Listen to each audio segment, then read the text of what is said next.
Neci Love Harmon here of Whatsshecreating Enterprises, and today I will be showing you how to utilize the reverse or backstitch button of the Kenmore 385 series sewing machine. So let's get started.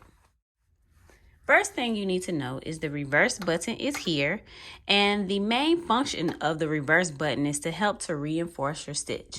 Okay, so I cut my machine on and I have my scrap fabric here. This is a faux leather.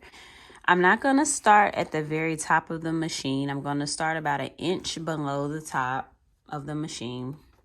I'm going to start about a half an inch from the top of the fabric, and I will put my needle down into the fabric. I'm going to press the reverse button and do about 3 stitches.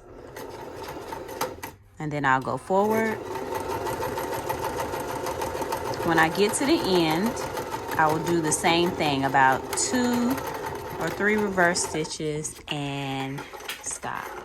So therefore, if you look at my stitch, I have reinforced the end as well as the beginning, and therefore that is how you keep your stitches from falling out when you are sewing. So thank you for watching this tutorial. Subscribe below, hit the notification bell so that you know about our new videos coming out, follow us on our socials, and join the email list in the description tab. So thanks for watching and happy sewing!